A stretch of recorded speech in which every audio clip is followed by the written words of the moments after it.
Hey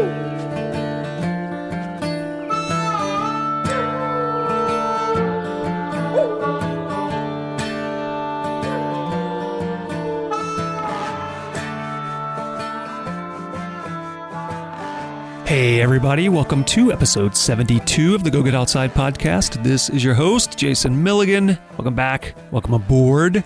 Before we get into today's show, I'd like to tell everyone about our live interactive sci-fi series here at Butcherbird Studios. It is called Orbital Redux. We are 5 episodes in and we have 3 more to go. They air live at 6 p.m. Pacific time every Thursday night for the next 3 Thursdays. And when we say the show is live, we mean everything is live, from the performances to the effects to the music. You can watch our show live on Twitch or at projectalpha.com, which is the subscription service of The Nerdist and Geek and Sundry. If you do not already have a subscription to Project Alpha, you may sign up with code ORBITAL and get 60 days for free, which is more than enough time to check out the 8 episodes of Orbital Redux. So if you are interested in interactive live sci-fi, head over to orbitalredux.com and find out how to join in the fun.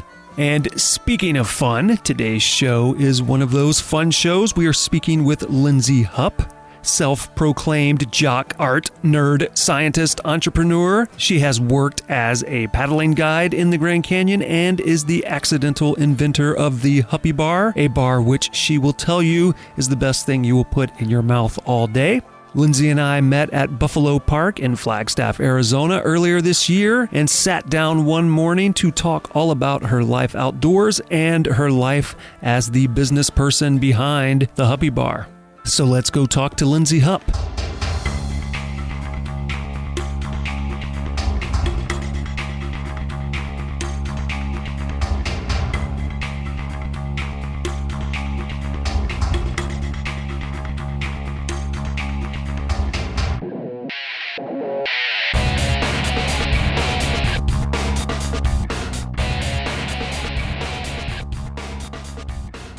Lyndsay Hupp, and I live here in Flagstaff, Arizona. I grew up in Ohio, Columbus, Ohio. We'll talk about that, I'm sure. But I am currently chasing after lots of rainbows in the desert, in the canyons, and in a little bar called the Huppybar. So very busy, always looking for the next adventure. So from Columbus, Ohio to Flagstaff, Arizona. 2 places that I imagine aren't terribly similar. Very different, which is what I was looking for when I left Ohio. I grew up there 18 years. When I was 17, I took a road trip with my older sister out west, ending up in Tucson for 3 weeks. And we came through Flagstaff. I'd been to Colorado once as a kid, but it was my reintroduction to the West as a 17-year-old who was ready to go, see the world beyond the streets of Columbus, Ohio. And it just hit me right where I needed to be hit at the time. I loved it. It smelled great. Pine trees. I could go snowboarding. Is that how you typically choose the places you live, by scent?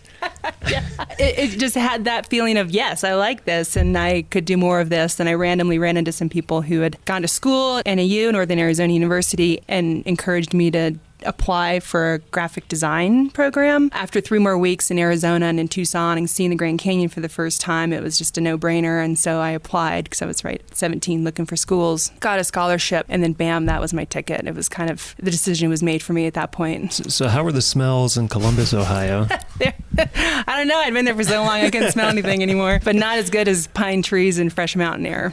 So Flagstaff is interesting, right? Because I think a lot of people, including my introduction to Flagstaff, is that it's considered like the gateway to the Grand Canyon. And I think to a certain degree, people overlook it entirely. They're like, oh, yeah, that's where you go because that's how you get to the Grand Canyon. Yeah. And a little older than you were, you said you were 17. I was probably 21, 22 when I came through Flagstaff specifically to go to the Grand Canyon. Is that what brought you through Flagstaff? Or did you were you actually one of the people who saw the greater worth of the area outside of that? No, definitely Grand Canyon was what brought us to Flagstaff. And it was on the route to go to Tucson, which is where my sister was doing a physical therapy clinical at the time. Yeah, it was on the map because of Grand Canyon, most specifically, to stop here and be here.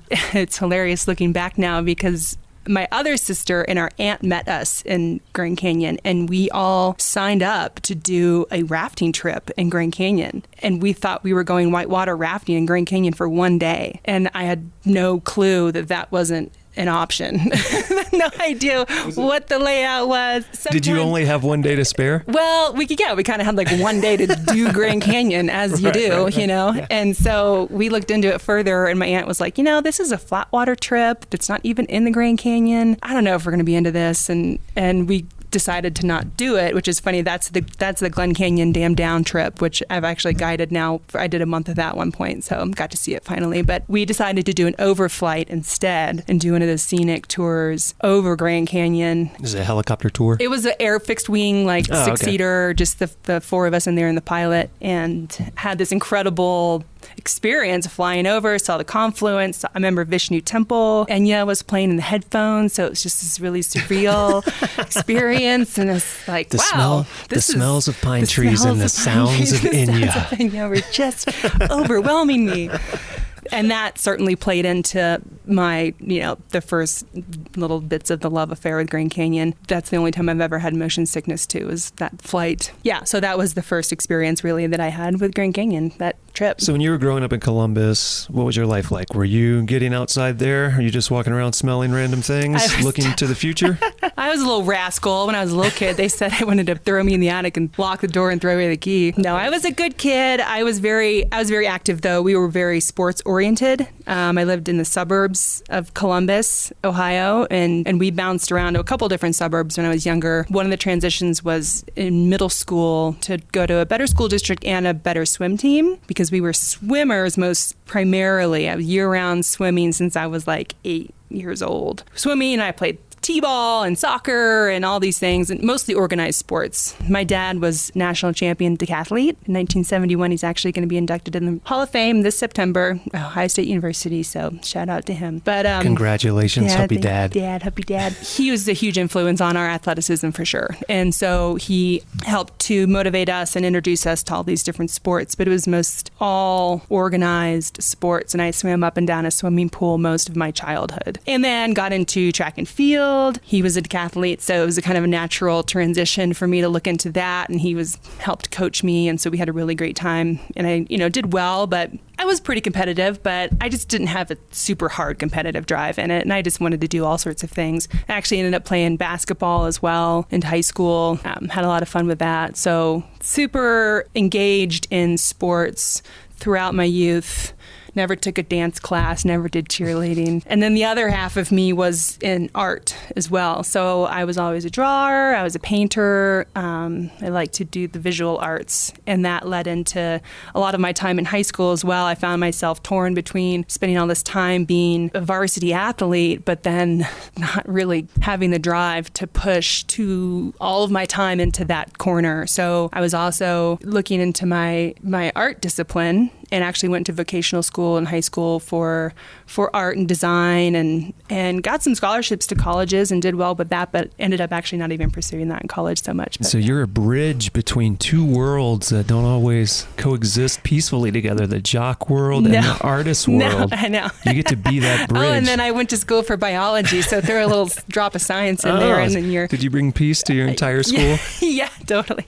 I tried. Yeah, I kind of went from like being super jock preppy kid into like being artsy fartsy, hippie chick kind of thing. It's pretty funny. And then you put on a lab coat and became a scientist? Yeah. Well, that's the one thing I've avoided in my biology career, luckily. So you spent a lot of time doing typical organized team sports in Columbus. You come check out Flagstaff. You've swam constantly since you were a young child. And at some point you said, well, let me get out of this water and get into a raft. So how did that come about? Right. There was some time in between there of me breaking into this world of the outdoor sports world, the recreation, oh my gosh, there's a mountain over there. I want to go up that mountain, and that sense of exploration and seeing new things, and then the friendships that come with that and perpetuate that whole world. So that happened as soon as I got to Flagstaff. I have friends that I met in college, and I remember the first hike, pretty much one of the first hikes I really, like a real hike that I've ever done outside of like family vacations to Colorado when I was 10, was up this mountain right over here. She's pointing at a mountain near us, for those of you who cannot see.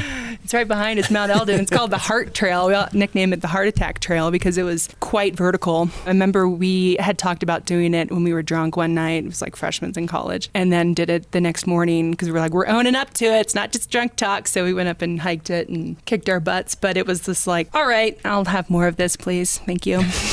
And so you reached the summit, puked all over the top. All over the place, high-fived, let's do some more. And, it was that just segued into like, okay, this is for me. I like this. I don't need to be on an organized team. I want to do this my way. So you're like, now I'm going to be a jock, an artist, a scientist, and an outdoor person. Take that, life. And, what was next was I was in school here in Flagstaff at NAU, and a friend of mine and I looked into doing trail crew work. Oh, you were already deciding to give back to the community early on. Yeah, look at you. And I didn't even know what I was giving back to.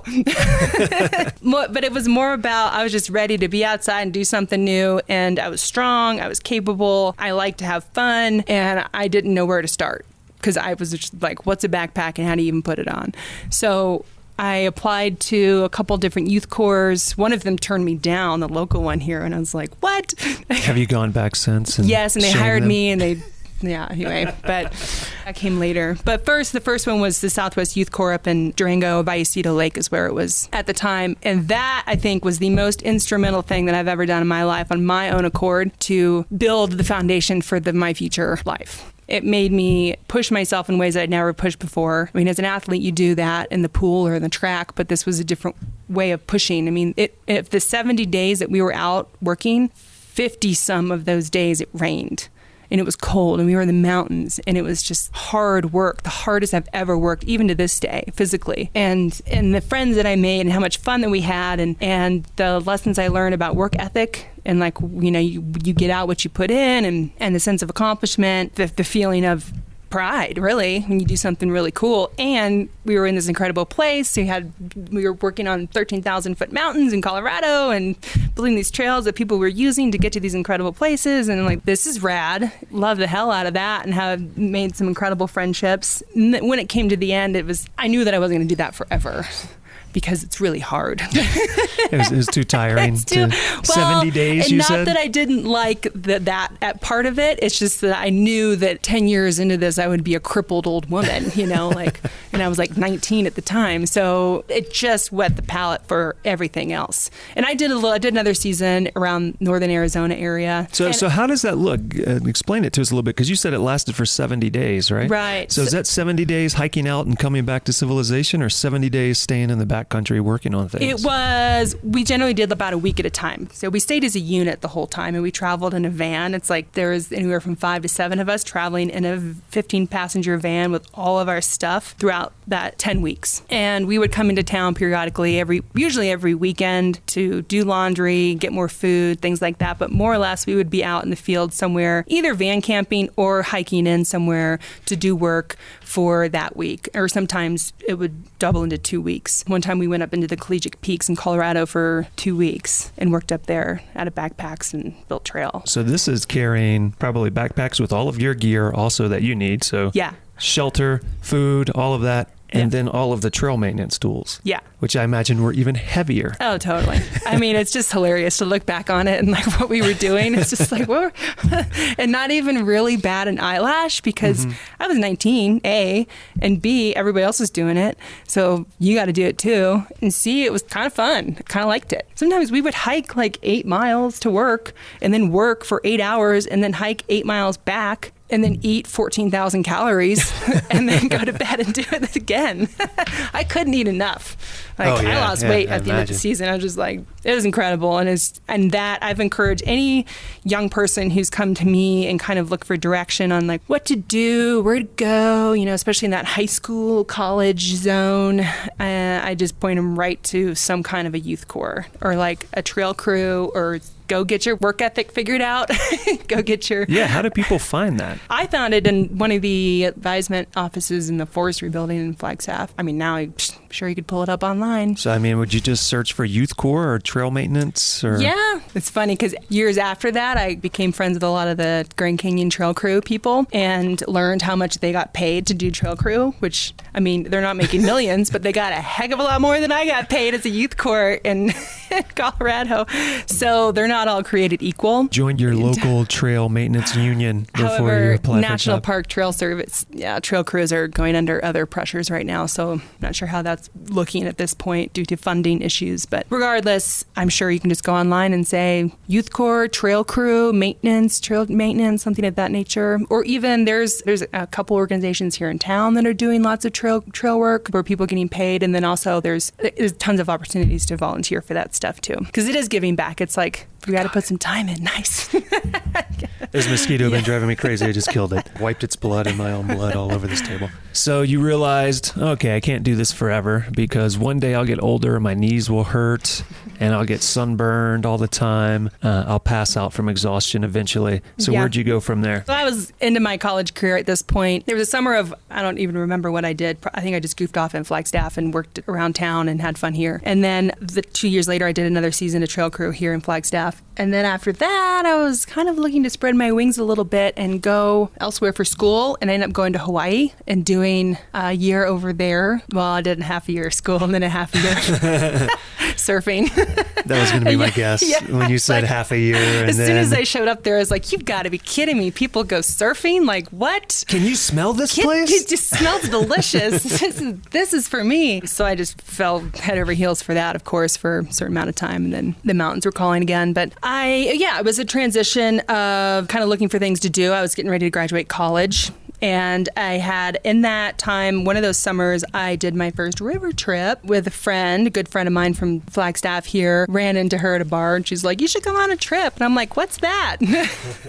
Like, how do you do that? And I was already savvy with boats. I'd done some sailing and grew up playing on lakes and things, so boats were my thing. I liked boats. I like boats. I like the Grand Canyon. I'd done one hike down to Phantom with another friend who had some friends that worked down there. So I'd been into Grand Canyon once, and so anyways, she invited me on to be an assistant for Arizona River Runners on a motor trip. 2-boat motor trip, just the same kind of trips that they're running right now. And I went on, I showed up, and I was as green as could be and followed directions and was nice to people and worked really hard. And by the end of it, I looked at her and I'm like, you've got to be kidding me. You guys get paid to do this stuff? And she was like, well, kind of. I mean, a little bit. Yeah, fresh air and sunshine. I've heard the river guide jokes. Yeah. I'd say 80% of them are about how they don't make any money. Yeah. It's a river guide without a girlfriend. Homeless. Yeah. So, but far more than I made ever as a trail crew member or working at the orchid farm in Hawaii.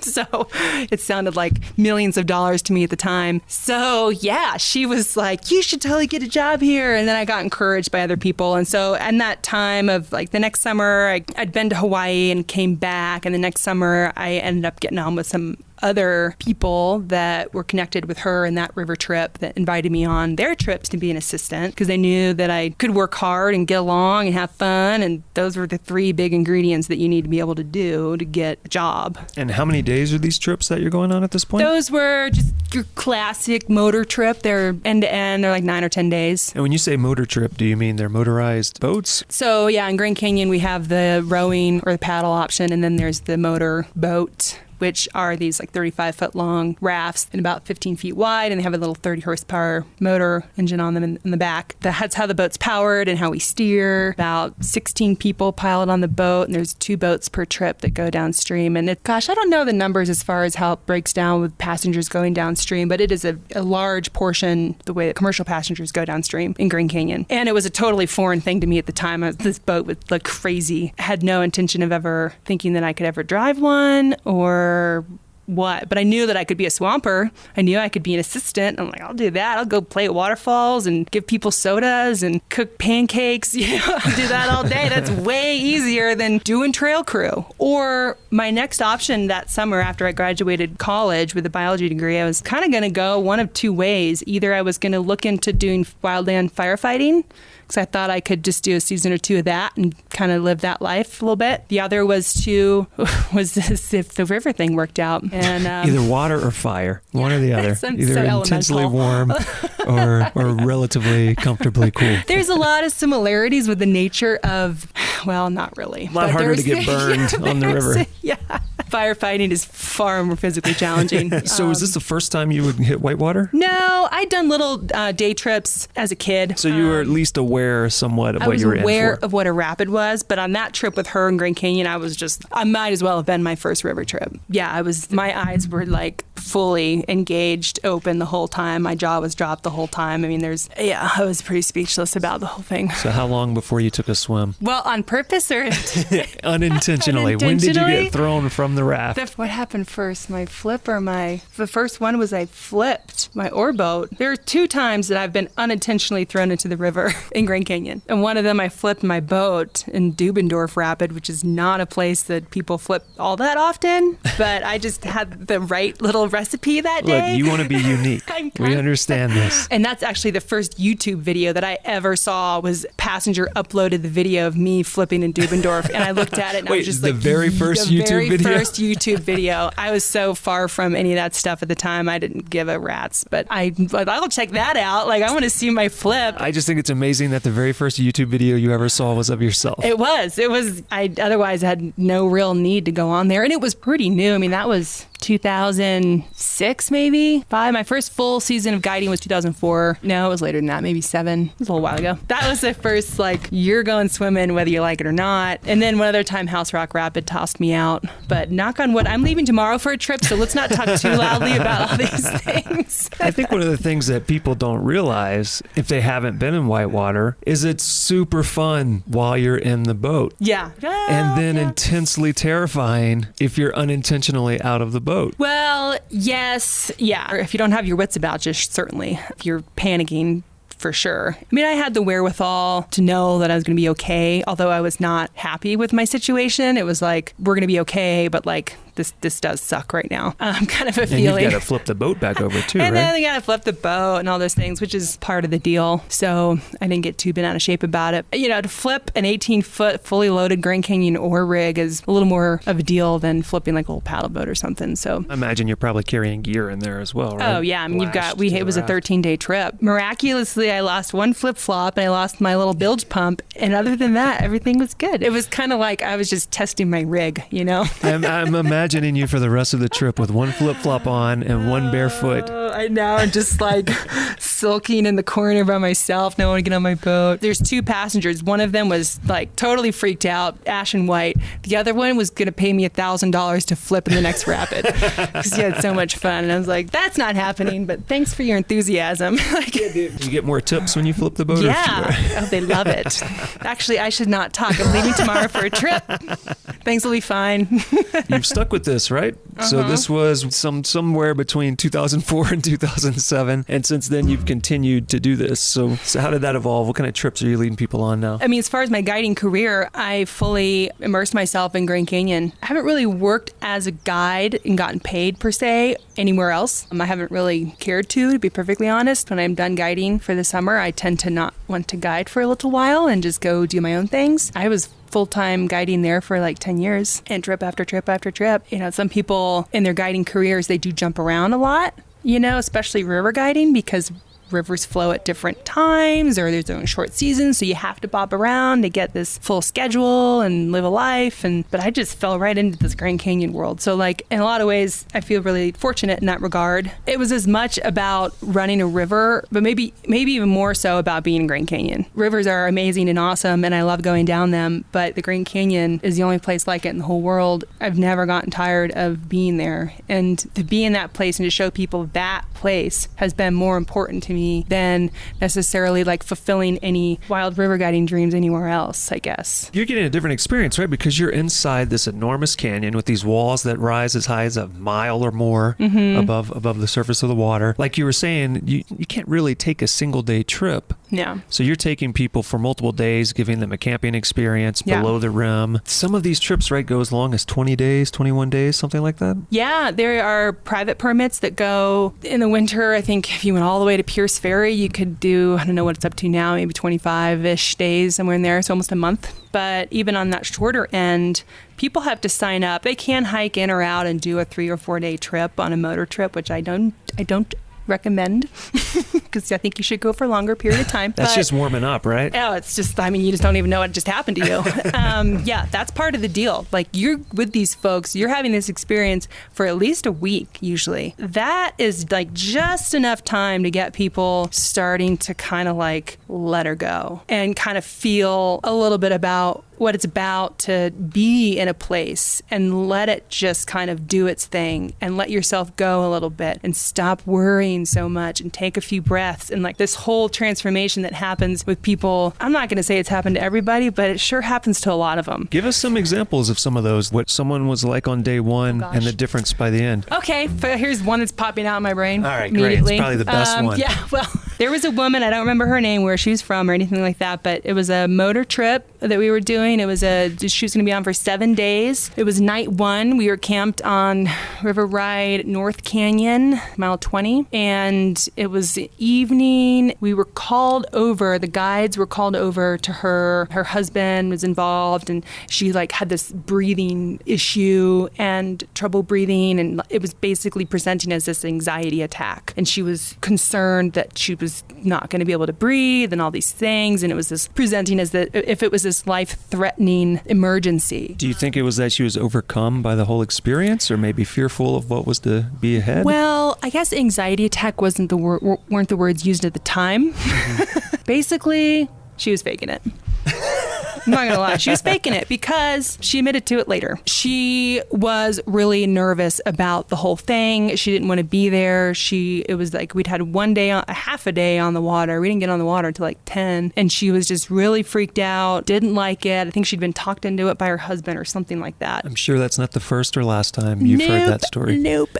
So, but she took it so far as to like demand that she get flown out. There were moves getting made to make that happen, and that's really disrupting for the trip. It's really disrupting for everybody and people on the rim and the helicopters, and they called her bluff. They're like, well, let's give her a minute and see what she's, So no blades were called that night, and then the next morning, I wasn't the trip leader, but kind of addressed the situation again, and it was kind of like, they're not going to fly in for this, and let's give it some more time and see if you're okay. And then day by day, she just kind of fell into the trip.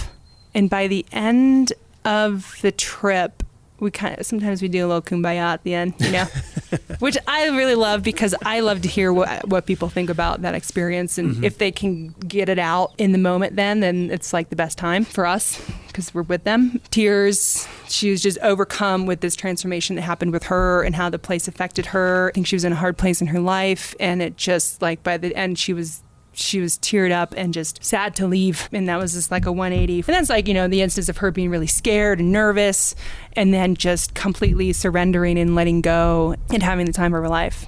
I've had other passengers and I've been down with them at the water's edge in tears, and they're just they're overcome with some of the experiences they have down there, and they don't know why they're crying or why they're upset or what's going on. And I'm like, well, could it be because you are releasing a lot of stuff? And there are other places. I mean, I go to other places to have that experience for me, but it's just a wonderful environment for those things to happen for people. To be a guide to facilitate that journey is freaking awesome. Of course, we all get hung up on the things that are not awesome about it, and it's really hot, and people ask stupid questions, and but I thought you were maybe going to talk about, is it the rocket box? Is that cleaning the groover? There you go. That's with the groover.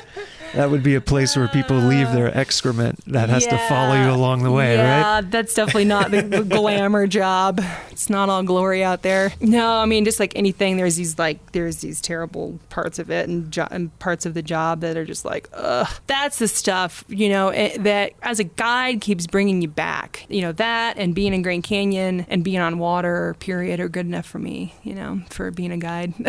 It's pretty good. Let's talk about some of the misconceptions, because I'm sure you get people that come in and expect one thing and find out it's very different than what they expected it to be, either positive or negative. Most of the feedback is that it's better than they expected, which is great, or also as good as they expected, because there is the Grand Canyon. I mean, it's got a reputation for being one of the best trips that you can go on as far as river, multi-day wilderness experience. So people have pretty high bar set. Luckily, we meet it a lot of times. The misconception that there's no sand down there.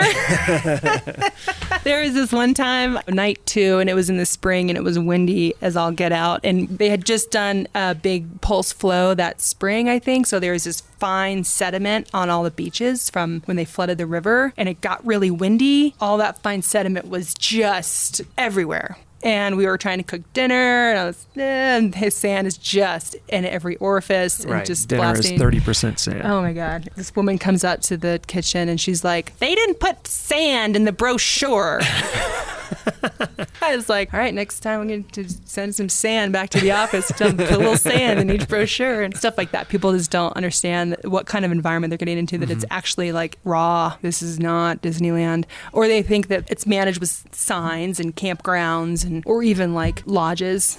Along the way, we get a fair amount of that people think that there's like this lodging, or they come on, this is a hilarious one, they come on a motor trip, because we do the motor and the oar, and sometimes there's some paddle and stuff, but they sign up, they spend a lot of money and sign up for a trip. And then they get down there and they're like, "Oh, I thought we were paddling." I'm like, "You signed up for a 7-day motor trip." Like, things like that people are just Do you specifically do motor trips only, or do you do all? No, I do both. Yeah. It's been a good run to do both. Do you have a preference? I mean, if I could only do one ever, I would row. There's a lot of flat water in Grand Canyon, so if you want to go on a hiking mission, motors are nice. Right. But the rowing is certainly more of a peaceful way to go about it. The motors are more difficult as far as skill level. Imagine they don't always operate properly. You don't always do what you want them to do. And it's just, they're tricky, especially at low water, to get a big boat down with it's like a 3-ton boat with people, and it's a lot of responsibility, and you're at the mercy of a man-made motor. So it's stressful, but it's a kick in the pants at the same time. Don't knock it till you try it. Rowing is certainly a more, zen-like process for the guide anyway. I think people have fun no matter what. Unless there's sand. Who put sand in the Grand Canyon? Bad move. You are also known for the Huppybar, which, as I understand it, is directly linked to an experience in the Grand Canyon on a raft trip. Yes. It was accidentally discovered. Yes. Is that the case? Totally. So tell us what a Huppybar Still an accident. is. Tell us what a Huppybar is. Right now, people are like, "What the hell are they talking?" Well, maybe some of them are like, "No, I eat them all the time." But those that don't are like, "What the hell are they talking about?" Tell us what a Huppybar is and how you accidentally discovered it. So a Huppybar is the best thing you'll put in your mouth all day. It's a whole food, nut and seed based nutrition bar. Adventure inspired, I say. Well, life's an adventure, and Huppybar is one of those adventures for me. So beyond just being from Grand Canyon, it's kind of like a larger picture adventure. But regardless, well, it started way back when I was a little kid, and I was always fiddling around in the kitchen, like making chocolate chip cookies and like tweaking the recipe to make all these crazy other chocolate chip cookies. What and happens stuff. if I put a toy? Yeah, a toy in the in cookie batter, or like Reese cups, or like just making these crazy, because I have a sweet tooth, so I just like to fill around, and I'm nutrition conscious. Like, I brought my own snacks on river trips forever and made my own little things. And so this one trip, I had a bag of gorp, with all kinds of nuts and seeds and some chocolate and fruit and cranberries, and my ammo can, which are those, the metal rocket boxes or whatever, and they're on the deck of the boat right next to me. And it was a hot trip, and in the mornings things cool down, so it had like melted in the day. And the morning, that second breakfast hour strikes, and then I reached in there and came out with this like big clump of gnar. Actually, one of the first names was Narbar. It's this like conglomerate mess of goodness of my gorp, and just started gnawing on that and thought, wow, I should just like put these into little patty cakes and bring them down, and then I'll just have it all together in one little unit and I can eat that. And at the time there were some bars out there for sure, but certainly nothing like what's going on right now, and not enough to where I was like felt like I had a lot of options, I started fiddling around and making my own with no intentions to sell it. I wasn't like, oh my gosh, I should totally market these and sell. It'd be great. And it would be a great idea to complicate my life by trying to sell a bar. No, not even close. And so I just got at it, mostly for my own obsessions. And little by little, people started kind of gnawing at me like, I know a guy that could put this in a package and sell them for you. That's cool, but not going to happen. And then those are passengers on the boat with me. Yeah, would you just bring them along and share them with passengers? Yeah, totally. I'd just wrap them up in saran wrap and have these like big hunks of gnar coming out and just gnawing on them. And then people will be like, what's that? And, well, it's my little thing. Oh, it's really good. You should sell them. Nah, that went on for years. I don't know. A boyfriend along the way gave me the nickname Huppy, which I resisted for as long as I could. But you can't choose your nicknames, and so everyone called me Huppy. And they started calling the bars Huppybars because I brought them a lot, and people wanted them, and so I would make them to share. And you mean it's not just because you're a huge narcissist that you named them Huppybar? No, it's terrible. Actually, I'm kind of I have trouble with that whole aspect of it, actually. But yeah, it just kind of naturally fell into that, and the product and the name, and one thing led to another to where it became this little project, because I'm kind of a project person and I've always been that way, drawing in from my art background and the science of like food and just the social aspect of having like this kind of idea and things and expression, and so it kind of wrapped up into this little bar as a project to see what would happen, and my sense of adventure to see what would happen and where it would go. And I didn't know what would happen. And I didn't know anything about how to start making it happen. And that was part of the allure to me, was that I didn't know. And so, yeah, little wheels started turning and fiddling around. The name, made a logo and put them in a package, and eventually had some friends start buying them for a place up on the South Rim. And I was like, okay, so they're getting sold now. Like, this is cool. And just kind of like chipping off at the block from there and trying to kind of stay true to what the whole nature of the thing is. But at the same time, like giving it some juice so people actually know what it is and can buy them, and then we can make more. Put this thing out there in the name of, living your life's adventures, I guess. I wasn't like, I'm going to sell bars and make $1 million. It's going to be great. I'm going to be the new Cliff. I was like, if I was going to come up with a product for that reason, I don't know that it would have been an energy bar, but it's just been this fun little project. So what's your manufacturing process look like? Are you cooking these at your house and then you just have a whole room set aside for it, or is it a different process than that? No, we have a kitchen. We have our space. We have a space downtown, Flagstaff. Been in there a couple years. It's awesome. It's small but mighty. We have a crew in there making bars. Are they there right now at this moment? Not at this moment, but they will be there tomorrow. There are lots of moments. Not this one, though. Yeah, we've just got our little scene down there. It's all getting handmade right now for the most part. There's a couple little machines involved, but... Best thing you can put in your mouth all day, made by hand. Made by hand. Yeah, little caveat on there. That is happening. They're whipped up, packaged, and shipped out from that location. And we have a couple all from the same location. Yeah, we've got a couple distributors and things, but that's the fulfillment for online sales. Yeah, it's great. It's nice. Were there any weird roadblocks, since this is a food product, that you didn't expect, or any particular regulations you have to meet, or things of that nature? Honestly, not crazy. No, nothing that isn't easily overcome, or not easily, but like that we didn't overcome. Looking back, that's been one of the easier things to deal with as far as like kind of getting things set in place to how that's going to look, because we have a relatively easy product to work with in that regard. So it definitely wasn't the biggest hurdle or anything. Is there a lot of eating the product in the kitchen? Office? Yeah. Not really. I mean, it's a production facility, so you gotta keep your stuff. But every once in a while, there's like a little bit left over, and they got it's up for grabs. But you have to do quality control, right? So you can't just like assume that everything tastes perfect. You gotta like make sure every once in a while. Yeah, it's a great little space, and we're getting things done, and we'll see what the future holds. If we, thoughts of expansion and things like that, we'll just kind of see what happens. So how are they distributed right now? Can you buy these most anywhere, or only in particular areas? There's a store locator on the website, so if you want to know specific spots, like we have a bunch of Whole Foods around Arizona, lots of independent gear shops and natural food stores around mostly Arizona, California, Colorado, Utah, like the kind of this little region region, a few elsewhere in Ohio and up in the Northwest. And then a lot of what we're doing is also online. There's a lot of energy bars out there. I don't know if you've noticed, but there's kind of a lot. And there's like kind of ridiculously amount of energy bars. I've been really just trying to be realistic about that and what makes sense for this brand and what we're doing and the product. And, I've gone some avenues that if I had maybe more resources to pull from, could have maybe been an avenue I could have gone further down. It's a pretty resource intensive type of business too. So if you want to go huge, what I like to focus on at this point is to working with our customers, which is where the online thing is great because we can interact with them, get to know them, and they get this great product delivered right to their door, which is a lot of fun. So, but both worlds are in our wheelhouse, and so the wholesale, retail market, and then also online deal, and so we're just kind of cruising. People keep buying them, so we're gonna keep making them. How many flavors are there? We have 6. Yep. Did you start with just one? Yep, Chocolate Berry Love was the first one. Chocolate Berry Love. And then how did the other flavors come about? The next one might have been the Coconut Date Ginger. My best friend, Kelly, wanted a coconut flavor, and I was like, I hate coconut. I don't want a coconut flavor. But then I just kind of... You got to give in to what the market wants. I know. I was like, all right, listen to my customers. And so I made the Coconut Date Ginger. It was like almost first try. It was just like, okay, that works. Let's sell that. And it's like been one of our best sellers ever since. That, and then I think the apple was in there, and then the Choco Java, like those 3 kind of came together pretty quickly. And then I did this holiday thing, toss out a new flavor for the holiday season. And poinsettia flavor? Poinsettia, totally. Gross.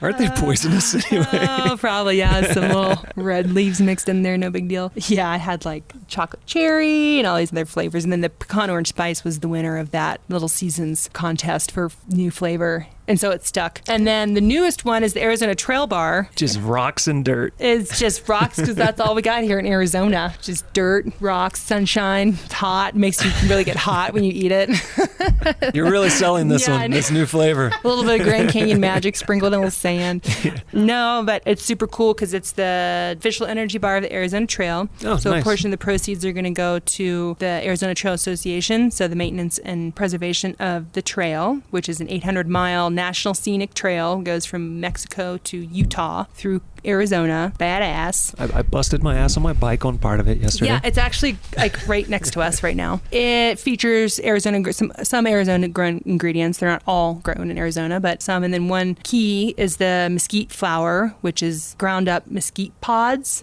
or bean pods from the mesquite tree, which grows. It's ubiquitous all over the Southwest, especially in southern Arizona. And it's a bean pod that's been eaten by people for thousands of years. And it's ground up, it's dried, picked, ground up, picked, dried, ground up. What's the order? How do they do it? And then that flour is like a meal, and then they can use that to breads, to make little tortillas, all kinds of stuff. And it's got a lot of nutrition in it. That is harvested in southern Arizona by the Tohono O'odham tribe. They're harvesting right now. Oh, right this moment? Right, probably today. Yeah, should we call them? Yeah, you should. Hey, double time. No, they're great. They're awesome. And it's supporting their local economy. Because this year I'm like, okay, guys, we're going to need more than we did last year. See, look at you. You were giving back at 19 on the trail. And I now know. you're giving back with your food bar. Well, it's kind of, You're a philanthropist. I can't help it. But it's fun. It's fun. That's the fun part, like when you can do something that's actually benefiting other people beyond myself. I'd probably be pretty happy just kind of doing my own thing all the time. But like every once in a while I get these wild, what's up, my what, and then I just got to like do it. And so now I've got this energy bar company. And so what have I gotten myself into? All right. So I know at some point you said, I'll have a great idea for a new flavor. Yeah. And it was terrible. Is that the case, or have they all been successful? Well, the Arizona Trail Bar, like the concept was there, and there were some along the way that were not good. See, testing is not always a positive. Sometimes you eat something, it's disgusting, and then you don't sell it. Yeah, it was, some of those were just not that good. Meaning they're just not that flavorful or whatever. Not that they aren't something you could eat. My employees, I've let them kind of take some creative freedom and make a batch for themselves once in a while. And they came up with one with gummy bears. Actually, I I don't know if I want to divulge this, but they put gummy bears in there and then some other stuff. And that was actually kind of terrible because it was like the Huppybar, like base nut and seed. And then I think they might have put chocolate and gummy bears and cinnamon. And it was just like, you guys, did you even think about how that was going to go? And I think they liked it. We don't have any new flavors really on the short horizon, but there's one that's been kind of underground favorite, and we'll see if it comes to the surface at some point. Keep your eyes peeled for the top secret flavor that may come into existence and be available or may never. I should always get my mouth shut. So send all of your emails. Yeah, give us a new flavor. Huppy! So what's on the horizon for Huppybar and you personally in the near future? I personally am going to be on a boat for almost 18 days in the short-term future. Hopefully there are some people to run your business while you're gone. There are. I've got some nice people to be doing some of that. We will have a little bit of a break, which my customers know about, but Huppybar will still be trucking along. With the business itself, my intentions are to just continue on our path and creating a high-quality product with integrity, growing our customer base, of course, interacting with our customers, hopefully continuing to put out inspiring content through our social channels, which is kind of, one of the best ways to do that these days, as much as I'm struggling with screen time. So does that mean you have official Huppybar ambassadors? We do. We have ambassadors out frolicking around, doing cool stuff. Eating Huppybars. Simultaneously. Living Huppy, yes. Doing incredible highline adventures with a Huppybar in their mouth. Various things. That could be dangerous, I know. Don't choke, guys. Seriously. And just kind of perpetuating that whole idea of fueling these adventures, and they don't have to be these adventures where people are like doing the gnarliest stuff and going the biggest, furthest distance, the fastest, and things like that. Like, it's all about like perpetuating that idea that we need to get out and be active and proactive in our lives to make our lives better, have that personal responsibility to take on our health and care for ourselves and each other. I want to keep pushing that message and keep pushing Huppybars into the world, and hopefully people will receive them and then continue to receive them, and just kind of keep on our path with that and see where it goes. And in the meantime, take care of Huppy. I've got a life beyond Huppybar, which I've kind of had to reel in a little bit, and because things of the business can certainly take over if you let it. And so it's important to find those balances and pay attention to what your needs are as a person. Which is true for everyone, and this was kind of one of those times where I'm like, all right, like, let's do some Huppy stuff. And I'm actually doing a lot of biology coming up this next year, most likely. And then spending time with my awesome boyfriend, whom we've been kind of apart a lot due to our individual endeavors and things, and then just continuing to promote this idea, but also to just live the best life that I can too. So doing a bunch of biology is about the vaguest way you could describe whatever biology you will be doing. Chapter of my life that's just like, this other thing. So what sort of biology will you be doing? I'm biologizing. Nothing too sexy. It's if doing field work. Well, it can be pretty fun. Doing mostly field work out in the Mojave Desert with namely the desert tortoise, and work to be done out there anytime they do any kind of development or some research and things like that too. But they need people out there to help with mitigation and things of that nature. A lot of bumping around the Mojave Desert in my truck, taking care of the tortoises. So you're a triple threat. You're a bar manufacturer, you're a river guide, and you're a biologizer. I'm a biologizer. All simultaneously. I know, and I haven't, so far. We'll see what comes next. So if people listening are thinking, man, I hear that Huppybar is a great thing to put in my mouth. All day. I want to go get one and put as many in my mouth as I can, but not choke while I'm doing exciting activities. Chew. Let us know where they can go to do that, but then also let us know where people can go if they're interested in hopping on one of your raft trips, if they're interested in seeing what you're doing, and if they're interested in your biologizing.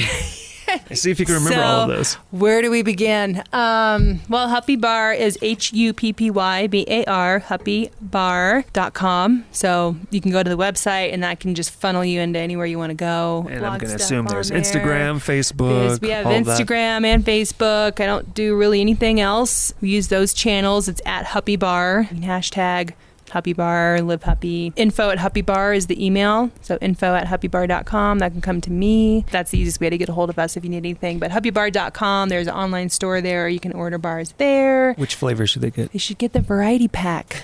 There's no way. Nice. There's no way that I'm going to say which one's better than the other one. But some people like flavors. Some people like coffee. Some people don't. So Some people like gummy bears and cinnamon mixed in with their bar.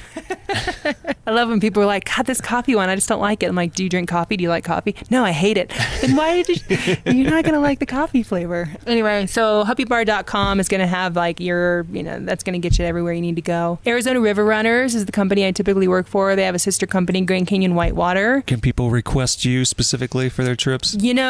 It has happened, and it actually worked out this year, maybe for the first time ever. A woman did and actually got me on the trip. I only do a couple trips these days, so I hope you didn't let her down. I don't know. I don't think so. I hope not. I know that for the last trip was a few years ago, so I don't know. Kind of old and weathered now, but just kidding. No, we had a great time. Actually, it was one of the better trips I've ever done this last spring. So see, if you request her, you and Huppy will have the best trips of your life. Trip ever.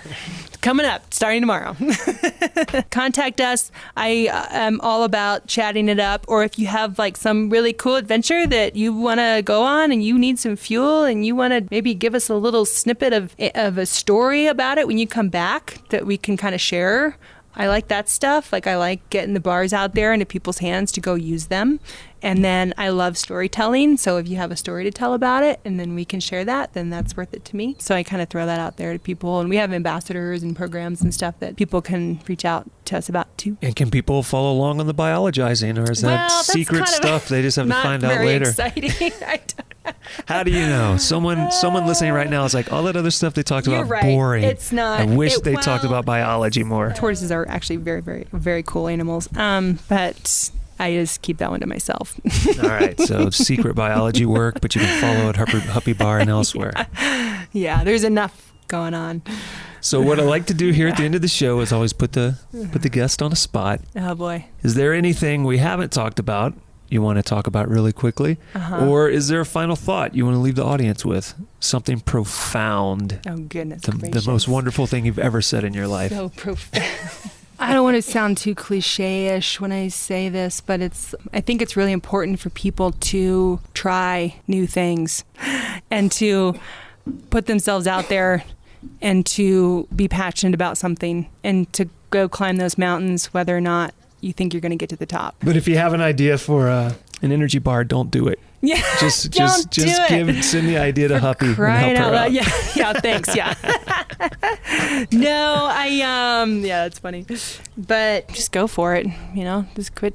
Don't be lazy. Just get out there and do stuff. That's right. Get out there and do stuff and put a Huppy bar in your mouth. Just do it. And with that, we'll wrap this up. Thank you for joining me here at Buffalo Park. Whoop, whoop. And thanks for being on the show. Thanks for having me.